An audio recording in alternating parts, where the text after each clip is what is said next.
l'aube d'une révolution sans précédent. Ah, je savais que j'aurais dû en acheter il y a 5 ans. C'est pas utilisé par les criminels, ça? L'impact environnemental est loin d'être négligeable. On prépare une ICO qui va tout révolutionner. Ça va jamais marcher en fait. 21 millions. Bonjour et bienvenue dans 21 millions, l'émission crypto-pédago qui vous explique simplement le Bitcoin, les crypto-monnaies et la blockchain. Je suis Grégory Raymond, crypto-journaliste pour le magazine Capital. Aujourd'hui, nous allons parler ensemble de ce que la technologie blockchain apporte dans l'immobilier. Je tenais particulièrement à ce sujet car depuis des années, j'entends monts et merveilles sur ce que la blockchain pourrait prétendument révolutionner dans ce secteur. J'ai entendu qu'elle pourrait enfin faire passer l'illustre cadastre national à l'ère numérique. Certains ont même raconté qu'elle allait rendre obsolète la profession de notaire. Bon, vous l'avez sûrement remarqué, ça s'est pas vraiment passé comme ça, et nos amis notaires peuvent en témoigner. Au final, on est en train de se rendre compte que ce que la blockchain apporte vraiment dans l'immobilier, c'est un formidable levier de démocratisation de l'investissement. Avec elle, il est désormais beaucoup plus simple d'échanger des titres financiers et donc, fort logiquement, des parts immobilières. Pour nous en parler, je reçois dans cet épisode de 21 millions Bilal El Alami, le cofondateur de la startup EquiSafe, dont le fait de gloire est d'avoir réalisé la première vente immobilière sur blockchain en France. Concrètement, EquiSafe a créé une représentation numérique d'un hôtel particulier à 6,5 millions d'euros situé en région parisienne. Outre l'amélioration du processus de vente, qui nous expliquera en détail, cela permet surtout de diviser l'immeuble en 1 million de petites parts numériques d'une valeur unitaire de 6,5 euros.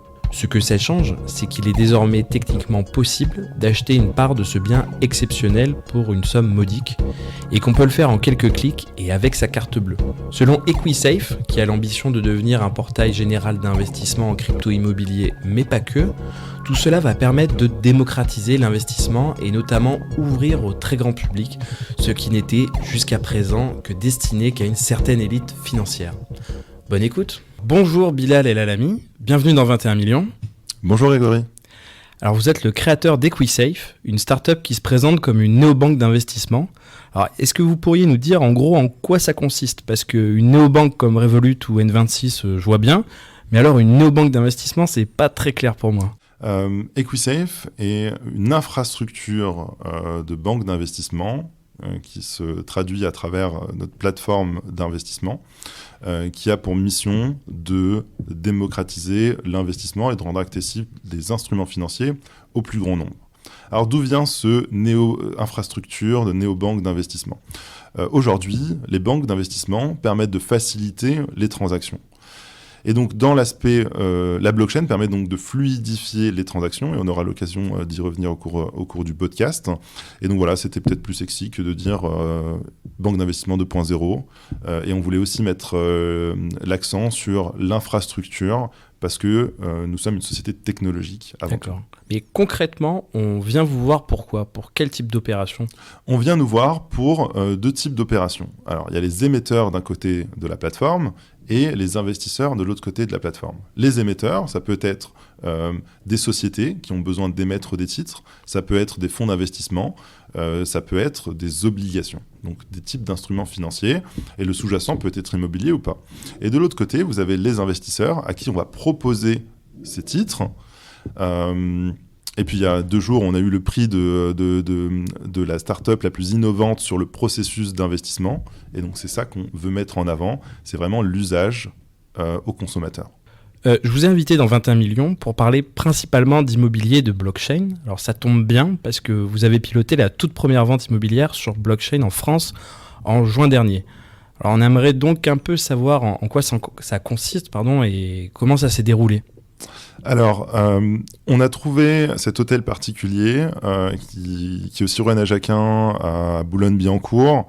C'est une magnifique demeure de 700 mètres carrés et le propriétaire voulait s'en séparer. Donc, EquiSafe est intervenu après une vente classique où un notaire a acté le transfert dans une société qui est devenue donc à prépondérance immobilière, comme on dit dans le jargon. EquiSafe est donc intervenu juste après cette vente traditionnelle, où nous, qui travaillons sur les instruments financiers, on a donc dématérialisé les titres financiers de cette société à prépondérance immobilière sur la blockchain pour faciliter les transactions et donc la vente de ces titres. Et donc le process a pris environ 30 minutes de la création des comptes des parties prenantes au paramétrage des titres financiers, à leurs émissions. Et puis le lendemain, dans l'hôtel particulier, on a acté ce qu'on appelle la libération des titres, c'est-à-dire qu'on a acté le fait d'avoir reçu le paiement et donc envoyé les titres aux investisseurs qui ont choisi de jouer le jeu. D'accord, mais expliquez-nous précisément et simplement en quoi la blockchain permet d'améliorer quelque chose.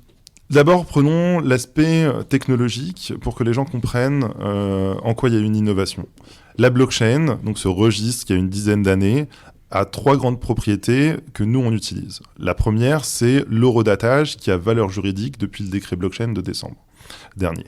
Deuxième, c'est l'immutabilité de l'information. Et troisième, un des plus importants, c'est la programmabilité, et on y reviendra, la programmabilité à travers ces smart contracts, qui sont des programmes informatiques qui vont exécuter des règles de gouvernance.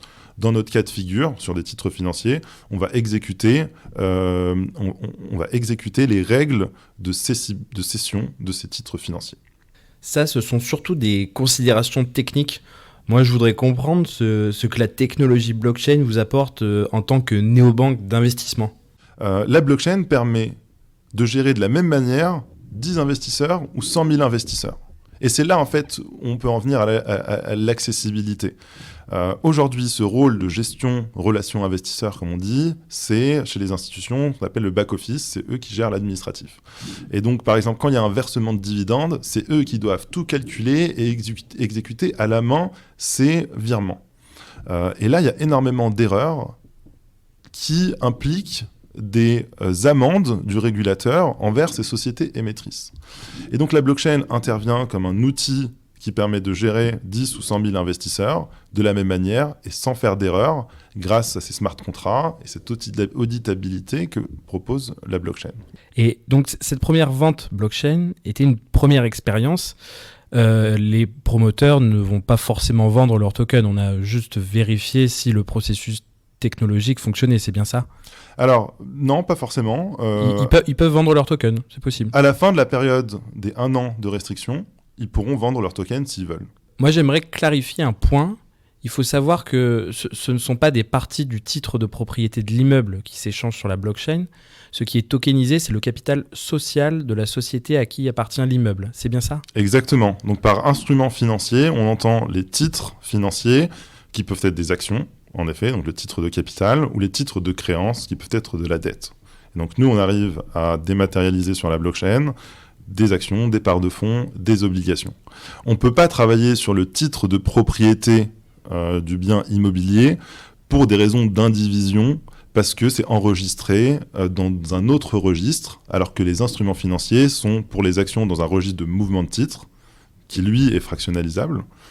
Pour les parts de fonds, c'est un registre de fonds, et pour les obligations ou de la dette, c'est des registres obligataires. Et donc on peut travailler sur cela, mais en effet pas sur le titre. C'est pour ça que je précisais société à prépondérance immobilière. Et moi, ça me fait penser à quelque chose, parce qu'au début du développement de la blockchain, certains ont imaginé que cette technologie allait faire disparaître le métier de notaire. Or, on dirait qu'ils se sont trompés parce que vous êtes justement associé avec des notaires dans votre projet. Est-ce que vous pouvez nous expliquer pourquoi les notaires ne se feront pas ubériser par la blockchain ? Désolé pour l'expression, mais elle parle à tout le monde. Alors, tout à fait. La blockchain, pour moi, ça apporte de l'efficience opérationnelle. C'est-à-dire, et je donne un exemple concret dans l'opération ANA, dans ces 30 minutes, on a Grégoire Delamarche, qui est un des notaires de chez Scrip, qui a certifié sur la blockchain et rattaché lui-même une attestation au registre des hypothèques au token, qui est le titre financier. Et donc, chaque détenteur du token va pouvoir vérifier l'authenticité que la société dont il détient les titres possède bien cette maison et n'a pas été vendue 2 fois, par exemple. Et donc ça permet dans le futur ça permet aux notaires dans le futur de s'émanciper de cette tâche administrative qui était de vérifier dans les registres, et ça prenait du temps et c'était laborieux. Et donc là, demain, on pourra vérifier que le document est bien authentique grâce à la blockchain en 1 minute. D'accord. Donc en fait, oui, on va pas remplacer les notaires, on leur apporte une nouvelle brique technologique en fait. Exactement, on leur permet de s'émanciper de certaines tâches. C'est très clair. Alors, est-ce que le token que l'investisseur obtient quand il investit permet de bénéficier de tous les revenus annexes dont dispose l'investisseur en immobilier traditionnel ? Alors, c'est une excellente question. Pour qu'un token soit considéré comme un titre financier, il faut un registre, des droits et des restrictions. Et donc ce registre, on le met sur la blockchain et à travers les restrictions, on va encoder les droits, comme des droits de dividendes, des clauses d'agrément, des droits de préemption, et les restrictions, comme par exemple, ce titre financier ne peut être détenu que par des Européens. Et donc maintenant qu'on sait ça, si vous, investisseurs, détenez un token qui représente un titre financier, par extension, les droits sont rattachés à ce titre financier et ils vous donnent droit à des droits de dividendes. Exemple sur Anna. Sur Anna, il y avait... Donc Anna, c'est le nom de l'immeuble. Anna, c'est l'opération, en effet, de l'hôtel particulier qui a eu lieu fin juin dernier. Et d'ailleurs, la vente, c'était 6 millions d'euros, hein, c'est ça ? 6,5 millions, la vente de la transaction. Donc sur Anna, il y avait ce qu'on appelle une période de lock-up, donc une restriction d'1 an sur ces titres financiers. Donc les 2 détenteurs de ces titres ne peuvent pas les vendre. À la fin de cet 1 an, cette restriction va s'enlever et vont s'activer les droits de dividendes. Donc dans 1 an, l'hôtel particulier aura fini d'être rénové. Il y aura un locataire. Ce locataire va verser des revenus à la société et cette société va redistribuer ces revenus à travers les dividendes, comme c'est fait aujourd'hui. Simplement, la différence, c'est qu'on a amélioré l'opération de bout en bout. Mais qu'est-ce que ça change vraiment pour la personne qui va investir ? Moi, je me mets du côté de l'investisseur. Pourquoi investir via blockchain, c'est plus intéressant que par la voie normale ? Alors, aujourd'hui, la plupart des opportunités d'investissement ont un ticket d'entrée qui est entre 1 000 et 5 000 euros. Sur Anna, le ticket d'entrée était à 6,5 euros. Et c'est ça l'accessibilité. Donc on va permettre... L'idée, c'était de dire tout simplement, on veut que des gens puissent devenir copropriétaires d'un hôtel particulier avec leur carte bleue. Donc il y a cet aspect de démocratisation. Et donc ça amène à d'autres opportunités. Je vous donne un exemple. Aujourd'hui, il y a 15% des Français qui n'ont pas accès au crédit. Mais pourtant, ils ont peut-être de la liquidité. Et ça peut être intéressant pour eux d'investir 10 euros, 50 euros, 100 euros de manière fractionnelle tout au long de leur durée de vie, sans avoir à forcément s'endetter auprès de quelqu'un d'autre, même s'ils le peuvent. D'accord. Et donc, vendre aussi des parts immobilières sur blockchain, c'est aussi plus rapide que dans le système précédent, non ? Une vente de token, hop, c'est vite fait. Alors, en effet, comme la blockchain, c'est du pair à pair, et donc il n'y a pas d'intermédiaire, le temps de transaction est beaucoup plus rapide. Encore une fois, si on reprend Anna, on a fait en 1 minute, donc acter la libération et l'envoi des titres, on a fait en 1 minute un process qui prend 2 à 3 jours. Donc en effet, c'est plus rapide. Mais pourquoi ce serait intéressant de fractionnaliser la propriété d'un bien immobilier ? Aujourd'hui, prenons un bien immobilier qui vaut 1 million. Si vous ne trouvez pas d'acheteur, vous allez devoir baisser ce prix. Et donc, vous avez, en quelque sorte, une perte de valeur. Et l'idée, c'est de dire, c'est plus facile de trouver 10 personnes qui vont mettre 100 000 euros qu'une personne qui va mettre 1 million, mais où en réalité, vous allez peut-être la vendre à 800 000. Est-ce que vous pensez que ça va se démocratiser ? Je pense que ça va se démocratiser, oui, parce que... prenons un exemple, et on est tous les deux de la même génération. Moi, personnellement, je pense qu'on va se rejoindre, je trouve que nos parents ont bénéficié d'une croissance incroyable où ils ont pu devenir propriétaires de leurs biens. C'est beaucoup plus difficile pour nous. Le prix du mètre carré à Paris a récemment dépassé les 10 000 euros du mètre carré. Il y a très peu de gens qui peuvent se permettre ça. Il y a très peu de gens qui peuvent, même encore plus loin, investir après avoir acheté leur résidence principale. Et donc oui, je pense que ça va se démocratiser parce qu'on apporte une meilleure accessibilité à des produits d'investissement qu'on n'avait pas avant, tout simplement. D'accord. Donc plus de monde va pouvoir investir dans l'immobilier plus facilement. Mais si l'investissement immobilier se démocratise à ce point, est-ce qu'il n'y a pas un risque de créer une bulle immobilière encore plus importante que celle qu'on observe actuellement dans les grandes villes ? Alors la spéculation, elle a toujours existé et elle existera toujours. Après, moi, ma vision, c'est, et encore plus avec l'immobilier, c'est des actifs qui sont faciles à valoriser. Si un prix double en 18 mois, c'est totalement aberrant. Et donc, je pense que ça va limiter cette spéculation. Mais comme je disais, elle a toujours existé. Et donc, si elle s'accrue, d'une certaine manière, on a bien fait notre travail. Mais je pense que ça va s'autoréguler. C'est pas des actions de sociétés qui sont à l'autre bout du monde. On a du mal à visualiser leurs valeurs, ce qu'elles créent, ou même des sociétés comme Uber qui sont valorisées des milliards alors qu'elles ne font pas encore de bénéfices. D'accord. Pour l'instant, les ventes qui ont été réalisées via blockchain concernent aussi des biens exceptionnels. Là, on est sur un hôtel particulier à plus de 6 millions. Précédemment, il y a eu des chalets de luxe à Aspen aux États-Unis. Voilà, on n'est pas encore sur le logement social. Alors, on n'est pas sur le logement social, mais c'est pas forcément... Alors, il y a deux objectifs. Le premier objectif, c'est comme ce qu'on fait est nouveau, ça doit attirer, et certaines personnes ne sont pas très risque-averses. Mais par contre, si on leur propose de pouvoir investir plus facilement dans un hôtel particulier, peut-être qu'ils passeront mieux le pas. Donc ça, c'est le premier point. Le deuxième, c'est aussi de dire cette typologie de biens est encore moins accessible au grand public.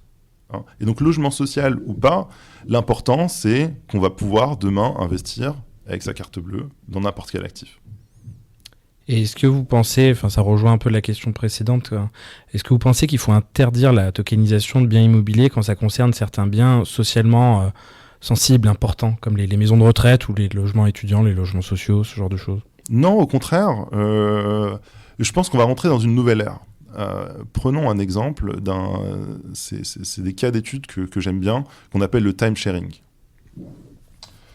Aujourd'hui, on partage déjà notre musique, on partage déjà l'information qu'on lit, on partage les films qu'on regarde. Demain, on va partager nos voitures. Dans cette mouvance, ça ne m'étonnerait pas qu'on partage nos résidences. Et donc, l'idée, c'est qu'en plus de pouvoir partager le time-sharing, c'était quoi ? Avant, c'était, par exemple, vous avez 10 hôtels dans 10 régions du monde et vous préachetiez des nuits dans ces hôtels-là. Si vous ne les utilisez pas à la fin de l'année, ils disparaissent, donc vous ne récupérez pas votre crédit.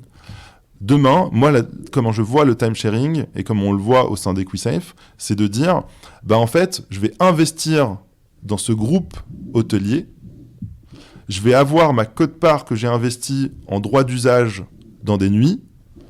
Donc imaginons, j'ai 10 nuits. Si j'utilise que 8 nuits sur les 10, les 2 autres nuits vont me générer du rendement parce qu'elles vont être louées à quelqu'un d'autre.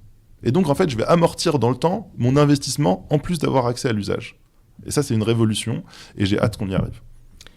Et j'imagine que vous n'avez pas manqué ça à l'étranger, de nouveaux projets dans ce style sont en train de voir le jour. En Allemagne, par exemple, le groupe Fundament a ouvert le 9 octobre dernier, donc c'était hier, il me semble, une vente publique dans laquelle les investisseurs peuvent investir dans 250 millions d'euros de biens immobiliers tokenisés.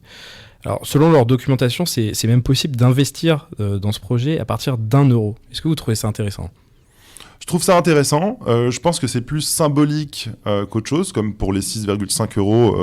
Il y a très peu de gens qui vont, au lieu d'aller boire une bière, acheter 6,50 euros d'un hôtel particulier. Mais voilà, ça insiste sur, c'est symbolique de la partie démocratisation. Et je pense que le monde d'aujourd'hui a besoin de plus de démocratisation. Et sur les ventes immobilières blockchain, on a vu que vous aviez été suivi par des concurrents quelques semaines après. Est-ce que vous êtes sur d'autres projets immobiliers là qui arrivent ? On est sur, en effet, d'autres projets immobiliers. Et pour les autres concurrents, comme vous les appelez, je pense au contraire que ça n'amène que plus de démocratisation à cet écosystème qui est très naissant. Et voilà, on a besoin de tout le monde et je souhaite le meilleur à tous. D'accord. Et est-ce que vous pouvez nous parler un peu de vos projets immobiliers ? Quel genre de bien ? Est-ce que c'est toujours des hôtels particuliers ? Est-ce que c'est autre chose ? Je vous ai donné un indice tout à l'heure. Je vous ai dit 15% des Français n'ont pas accès au crédit. Et donc, début novembre, il va se passer quelque chose à ce propos-là. Et les acteurs de 21 millions seront les premiers avertis quand ce sera officiel. Et je vous le promets. On travaille aussi sur d'autres trophy assets. On appelle ça des trophy assets. Je ne peux pas trop en parler, mais je peux vous dire que quand ça va sortir, ça va être très, très, très sympa. Ok. Et donc on a parlé de beaucoup d'immobilier, mais on imagine que vous allez vous lancer dans d'autres secteurs où il y a actuellement des barrières à l'investissement. Moi, j'aimerais qu'on en sache un peu, en savoir vraiment plus là aujourd'hui. Est-ce que vous pouvez pas nous dire quelque chose ? Alors, en effet, l'immobilier, déjà, ça va être l'univers dans lequel on va le plus évoluer, parce que c'est l'investissement préféré des Français et des Européens. C'est de la pierre, on disait de la pierre papier, moi j'appelle ça de la pierre token demain, parce que le token, c'est l'évolution du papier. On a d'autres projets sur des œuvres d'art qui vont arriver, on a d'autres projets sur des fonds investissement, immobilier et non immobilier, avec des thèses différentes.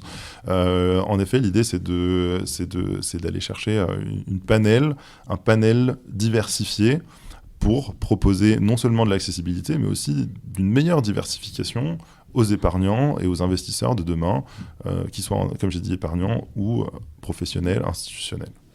Et si je me mets à la place de l'investisseur qui est intéressé par un des projets que vous avez tokenisé, comment ça se passe ? Je me rends sur votre site, je donne quelques renseignements personnels de KYC et je peux acheter mon token comme ça sur votre site ? Alors, tout à fait. Pour l'instant, la plateforme n'est pas encore ouverte au public. Elle est en bêta-test, on est en train de faire des tests de pénétration de cybersécurité. L'idée, c'est de dire quand elle va sortir, elle va être d'un niveau bancaire en termes de sécurité. Et oui, au niveau du processus, vous allez venir, vous créer un compte, comme vous le faites sur Facebook ou sur Instagram, et passer ce qu'on appelle le KYC, le Know Your Customer, c'est la connaissance client. Une fois que vous allez devoir uploader votre carte vitale, votre passeport, votre justificatif de domicile, etc. Une fois ce processus finalisé, on va vous créer une identité financière sur la blockchain. Une identité qui est RGPD conforme, bien sûr, et qui va contenir toutes les informations nécessaires à ce qu'on appelle donc ces checks de conformité quand vous allez vouloir acheter ou vendre des titres financiers. Une fois que vous avez passé ça, arrive une autre phase, la phase qu'on appelle le test de risque aversion, qui est demandé par les réglementations européennes. Et une fois cette phase de test de risque aversion et de connaissance client finalisée, vous allez pouvoir accéder à des offres d'investissement. Et vous serez un portail unique d'investissement, en fait. On va être amené à devenir un portail unique d'investissement. Il y a certains process qui nécessitent quelques agréments qui sont en cours d'obtention pour déployer une plateforme telle qu'on l'entend. Mais on va pouvoir accéder à des opportunités d'investissement, oui. Et est-ce qu'une entreprise qui veut émettre des security tokens à partir de ces titres financiers peut venir vous voir et vous allez gérer l'opération ? Alors, on gère différents types d'opérations. On gère la digitalisation de titres financiers existants. On gère la création de nouveaux titres financiers. On gère ce qu'on appelle les opérations sur titre, donc des augmentations de capital. On gère le cycle de vie, donc les versements de dividendes, les droits de vote, les assemblées générales sur la plateforme. Et enfin, on peut faire en effet soit des offres privées, soit des offres publiques. Et dans le cas d'offres publiques, des investisseurs, dits particuliers, pourront accéder et souscrire. D'accord, du coup on comprend bien pourquoi le terme de banque d'investissement digitale. Exactement. Bien qu'on ne soit pas une banque. Et j'aimerais qu'on parle un petit peu de protocole. Vous avez monté l'opération ANA, donc l'opération immobilière, sur Ethereum, et j'ai entendu que vous étiez mis un peu avec Tezos ces derniers temps. Est-ce que vous pouvez nous expliquer ce choix ? Alors, la blockchain Tezos, pour remettre dans son contexte, elle a été créée par des chercheurs de l'INRIA et 80% des gens qui opèrent dans Tezos, qui travaillent sur le protocole, sont français. Au-delà de ça, il y a un vrai atout technologique à deux niveaux. Le premier, c'est que l'algorithme de consensus sur la blockchain Tezos est différent de celui sur Ethereum ou de Bitcoin. Et donc, en l'occurrence, il propose une meilleure scalabilité. Scalabilité se traduit par le nombre de transactions par seconde qu'on peut faire. Deuxième atout, il y a ce qu'on appelle la vérification formelle. Alors, historiquement, la vérification formelle a été créée par ces chercheurs de l'INRIA qui travaillaient sur le projet Ariane 5. Et quand la fusée Ariane 5 a explosé, quelqu'un avait mal fait son boulot. Et du coup, ces chercheurs ont dit, écoutez, il faut qu'on trouve une méthode mathématique pour détecter les bugs. Comme ça, on est sûr qu'il y a un bug ou qu'il n'y ait pas de bug. Et donc, ils ont créé un langage de programmation qui s'appelle Michelson, qui permet de faire cette vérification formelle et qui est un énorme atout. Voilà, on se souvient sur la DAO sur Ethereum, les millions d'euros qui ont été volés, il est hors de question que ça se produise demain sur des titres financiers, et la vérification formelle permet de garantir ça. Et donc ces deux raisons nous ont amenés à développer sur Tezos. Au-delà de ça, en tant que société, nous, on se présente comme étant agnostique, on propose un usage, donc ce qui se passe dans le back, j'ai envie de dire, n'est pas important pour le end-user, lui doit simplement avoir un usage qui est une expérience utilisateur qui soit vraiment pensée. Et d'ici février, on sera à la fois sur Ethereum, à la fois sur Tezos, à la fois sur Hyperledger, où on va traduire en effet ce qu'on appelle le standard Nix, qui est un set de 4 smart contrats qui ont 4 rôles différents et qui répliquent l'infrastructure financière d'aujourd'hui sur la blockchain pour avoir plus d'efficience opérationnelle. Super, merci Bilal, merci d'être passé dans 21 millions. Merci Grégory de m'avoir reçu, au revoir. Voilà, merci d'avoir écouté cet épisode qui, j'espère, a été le plus clair possible. Vous le savez, avec 21 millions, j'essaye d'expliquer au plus grand nombre ce que j'estime être une révolution financière et dont les conséquences auront un impact sur la société dans son ensemble. Vous êtes de plus en plus nombreux à écouter ce podcast et ça me fait très plaisir. Je vous invite désormais à suivre son compte Twitter, 21 millions au pluriel _, avec lequel nous pourrons interagir pour que vous puissiez suggérer des sujets ou encore approfondir des éléments abordés avec les invités.